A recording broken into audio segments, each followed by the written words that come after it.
Assalamualaikum YouTube. Kali ini masih kita bercerita tentang perjalanan kita setelah menikah. Videonya pun direkam di hari yang sama pada jam yang sama, makanya masih pakai baju ini. Ini part 2-nya cerita setelah menikah. Mungkin akan banyak diceritain sama suami. Nah, jadi cerita selanjutnya ini bercerita tentang gimana kami pernah terjerat dalam riba gitu ya. Tapi memang nggak banyak, bukan riba yang besar. Waktu itu karena di video sebelumnya pernah kita ceritain bahwa kita tuh kemana-mana di daerah Tangsel, ke Jakarta, nganterin istri kerja, nganterin istri kuliah, saya kerja, itu pakai satu motor Smash yang memang udah lama gitu ya. Nanti ada gambarnya lah. Ya, tahun 2010 kalau nggak salah. Dan motor itu tuh motor yang pernah ngalamin kejadian nyemplung ke dalam sungai gitu. Bisa diceritain deh. Jadi ya waktu masih zaman remaja lah ya, baru-baru lulus SMA, itu tuh main sama teman gitu ya. Main sama teman, nggak kenal waktu. Malam-malam hujan gede, lewat di jalanan yang airnya tuh menggenang. Santai aja menggenang, sepi banget, daerah itu sepi. Pokoknya gelap gitu ya. Gelap, sepi. Saya pikir, wah di depan jalan makin tinggi airnya nih. Kayaknya nggak bisa terus bablas, nanti motornya mogok. Jadi agak minggir jalannya ya. Akhirnya waktu itu dia memutusin buat minggir gitu, minggir di pinggir rumah orang gitu. Yang dia pikir itu tuh ada ininya lah, ada bisa buat berteduh gitu ya. Terus ya kirain nggak gitu gitu ya. Gitu. Jadi pas minggir, santai, minggirnya nyantai, pelan-pelan sambil gitu. jalan gitu. Sambil jalan minggir. Oh, alhamdulillah nih, minggir. Tapi tiba-tiba gini, blek gitu, dan bener-bener pelan gitu. Jadi gitu ya. Kayak apa ya, kayak orang aneh lah intinya. Jadi kerasanya kayak Jadi aku sampai segini. Ya Allah, teriak tolong karena hujannya besar, petir. Ada yang nolongin nggak? Nggak ada sama sekali. Jadi tolong sampai gitu, tolong. Akhirnya motor tarik sendiri. Motor lecet, nggak bisa dinyalain. Jadi dia bangun dulu. Nggak, langsung tarik tuh, langsung kuat. turun. Ya gimana lagi, karena dikuat-kuatin ya. Orang lagi adrenalin, ya? Lagi panik. Ada sampai nangis. Jadi ditarik tuh, bener-bener tarik, motor lecet, mogok. Aduh, pulang didorong sampai ke rumah karena takut di rumah dimarahin. Itu kan motor kerja bapak ya. Posisinya masih sekolah ya. Abi baru lulus sekolah gitu. Oh, baru lulus sekolah. Akhirnya karena wah nanti gimana dimarahin, akhirnya ke rumah teman. Kebetulan teman anak-anak SMK gitu ya. Ada teman anak SMK yang ngerti tentang mesin. Akhirnya di rumah itu dibongkar, bener-bener dibongkar sendiri tanpa tanpa bengkel profesional gitu. Dan pokoknya akhirnya motor itu dipakai sampai nikah. Iya, akhirnya diwariskan ke saya, dan ya penyakitnya gara-gara itu masih ada, yang sering mogok lah, apalagi ban motor itu tuh sering banget yang namanya bocor, nggak tahu kenapa. Ganti ban lagi, bocor lagi, ganti ban lagi, bocor lagi, sering banget. Dan akhirnya, iya, banyak banget cerita tentang motor itu sih sebenarnya. Pokoknya intinya motor itu tuh kan dari Cirebon diwariskan ke suami karena memang ya butuh motor ya. Waktu itu butuh motor, akhirnya pakai kereta ya, pakai travel lah. Dikirim gitu. Dari Cirebon ke Jakarta, dan ya gitu.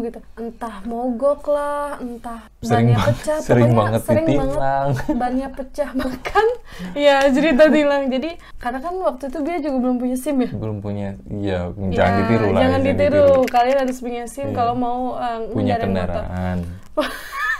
Pokoknya waktu itu dia mau nganterin kuliah, terus karena emang posisinya Jakarta kan macet banget. Iya, terus ikut-ikutan lah. Iya, Tangsel Jakarta tuh di jam-jam rawan tuh macet gitu kan. Apalagi Sabtu Minggu ya, kuliahnya waktu itu Sabtu Minggu. Jadi pengen apa ya? Intinya pengen motong jalan. Ikutan orang lain. Orang lain tuh pada lawan arus gitu. Itu ikutan lah. Dan biasanya kan kalau ada polisi kan kita bisa muter balik ya. Itu benar-benar nggak keduga. Ya. Pas kita lewat belok, hayo kata bawa polisi, hayo mau kemana, dan akhirnya ditilang.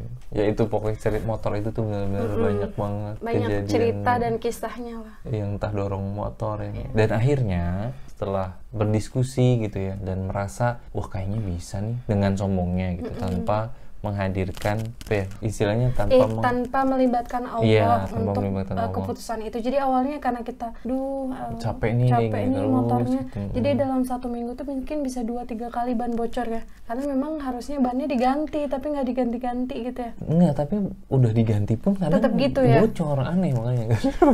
Dan kita tuh lagi jalan terus ngelihat iklan gitu ya. Ada orang yang ngasih brosur motor gitu, jual motor lah intinya. Dan dengan sombongnya bisa nih kita. Kayaknya bisa nih lihat brosurnya, kayaknya bisa nih nyicil segini untuk ini. Dan waktu itu kan nggak ngerti ya sama sekali akhirnya. Ya udahlah, kita daripada begini terus capek dorong terus, akhirnya kita mutusin untuk ngambil tuh motor tapi dengan nyicil di leasing gitu, yang kita baru tahu di pertengahan proses nyicil itu bahwa sistem itu masih masuk ke dalam sistem riba gitu ya. Dan ya itu pokoknya setelah kita ngaji, setelah kita belajar lagi belajar karena memang posisinya lagi belajar dan kita juga sampai saat ini masih belajar ini. Dan ternyata nggak boleh nih gitu. Awalnya kenapa beli itu karena kita ngerasa sanggup tanpa melibatkan cukup gitu ya. Kayaknya cukup nih, bisa nih gitu. DP waktu itu cuma 400.000 kalau 600.000. DP 600.000. Motor datang, itu pun bukan pakai nama saya waktu itu ngambilnya, karena di dalam proses cicilannya kredit itu harus ada jaminan gitu. Sementara saya kan di sana ngontrak, KTP pun masih KTP Cirebon waktu itu. Jadi waktu itu saya nitipin ke teman kantor atas nama beliau gitu, dan alhamdulillah dia waktu itu mau, nggak apa-apa katanya. Pokoknya dari persyaratannya saja sudah melanggar aturan gitu, dan benar-benar nggak melibatkan Allah gitu ya. Dan akhirnya kita punya tuh motornya apa coba? Motor yang kalau zaman sekarang dibilang motor Pakboy gitu. Teman-teman pasti tahu motor Pakboy itu apa. Ya pokoknya cari tahu lah. Nah, motor itulah ya menemani sampai gimana ya kita keliling-keliling lah intinya ya. Sampai di pertengahan cicilan, emang nggak lama cicilan, kita cuma ngambil 1 tahun setengah ya. 16 bulan. Jadi di pertengahan kita tuh tahu gitu bahwa ternyata yang kita lakuin itu salah besar dan masuk ke dalam dosa besar ya. Iya, dan yang ngerasa lah punya dosa besar itu, ngelakuin riba itu ya pokoknya nggak tenang gitu ya. Jadi kita kejar-kejaran gimana ya, tapi alhamdulillah sih kita selalu menuntaskan hutang itu setiap bulannya. Tapi benar-benar gimana ya, jadi ngap banget gitu. Jadi kitanya ngerasa nggak bahagia, itu mungkin salah satu efeknya ya, karena kita melakukan yang namanya dosa besar itu. Dan alhamdulillah kita tahu dan kita tanya sama yang memang ahli, katanya memang ya sudah selesaikan karena memang tobat dan selesaikan itu gitu.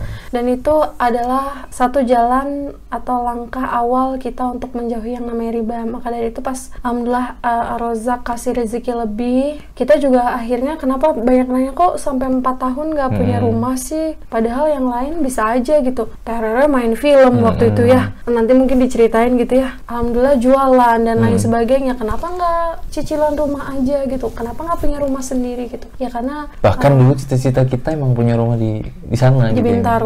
Karena di Tangerang Selatan Bintaro, dan ya seperti yang teman-teman tahu di Bintaro adalah kawasan yang elit, Masya Allah gitu. Dan kita mungkin saat Ar-Razzaq sudah lumayan memperbaiki perekonomian kita, mungkin kita sanggup untuk yang namanya nyicil atau KPR gitu. Tapi karena alhamdulillah saat kita melakukan yang namanya cicilan motor dan di pertengahan kita paham dengan riba itu, maka dari itu kita bertahan sampai 4 tahun lebih untuk bertahan untuk menghadapi godaan itu. Karena teman-teman harus tahu bahwa setelah nikah, salah satu godaan terbesar itu ya punya hunian yang nyaman.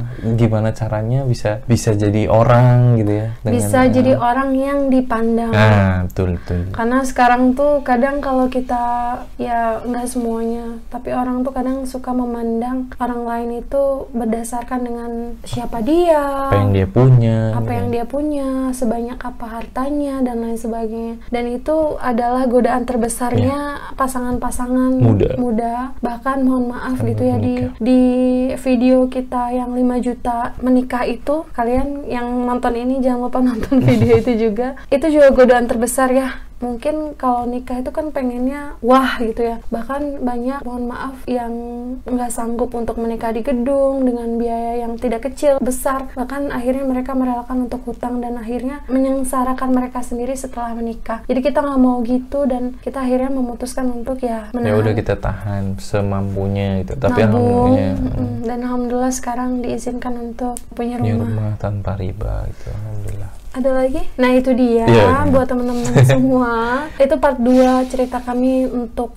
kenapa sih setelah menikah, kenapa nggak memutuskan untuk punya rumah sendiri atau punya kendaraan yang bagus meskipun mampu untuk mencicil. Buat teman-teman semua yang khususnya muslim, riba adalah dosa yang besar ya Bu ya. Termasuk dosa besar. Dan termasuk dosa besar dan pokoknya bikin hati nggak tenang gitu ya. Godaannya kuat banget sih. Banyak banget cerita orang yang terjerat riba akhirnya jadi ngeri banget untuk dirinya sendiri atau orang-orang di sekitarnya. Jadi jangan sampai tergiur, sabar, jangan selalu melihat penilaian orang lain karena orang lain mah kita sukses ya ngomongin, kita nggak sukses ya diomongin juga gitu. Jadi ya, apa adanya aja. Jadi orang yang tawadu. Yang penting kita bisa terus berusaha jadi orang baik, bisa memberi manfaat untuk banyak orang, keluarga. Ya kalau seandainya bersabar, jadi orang yang baik, jadi orang yang ya bisa bermanfaat untuk orang, insya Allah itu akan lebih membahagiakan dibanding kita terus berusaha membahagiakan orang lain dengan cara yang salah, dengan cara yang kita tidak mampu. Dan turunkan gengsimu gitu. Ya itu sih kebanyakan. Turunkan gengsimu. Kebanyakan orang kemakan gengsi, jadi berani untuk terjun ke hal itu gitu. Iya. Itu aja mungkin cerita kali ini. Next kita bakal sharing-sharing lagi. Ini berdasarkan pengalaman kita ya. Jadi teman-teman jangan menganggap kita sebagai panutan, jangan menganggap kita sebagai menginspirasi, enggak gitu. Jadi karena sebaik-baiknya panutan adalah Rasulullah Sallallahu Alaihi Wasallam. Jadi itu aja. Di next video kita akan cerita. Kita sama-sama belajar. Mohon maaf kalau ada salah-salah kata atau menyinggung hati teman-teman semua. Apa yang kami ceritakan ini berdasarkan pengalaman pribadi kita gitu. Ya, dan kalau memang pernah mengalami hal itu, ya mudah-mudahan bisa sama-sama survive. Dan di next video kita akan ceritain yang lain ya. Barangkali ada teman-teman yang bisa cerita pengalaman kalian tentang riba kecil-kecilan pun boleh mangga cerita di komen. Atau ada yang mau tanya, nanti kita mau bikin video apa lagi, boleh tulis di kolom komentar. Siap. Jangan lupa subscribe dan like video ini. Oke, dan nyalain lonceng notifikasi supaya tahu gitu ya, kita tahu kapan kita upload. Terima kasih banyak. Assalamualaikum warahmatullahi wabarakatuh.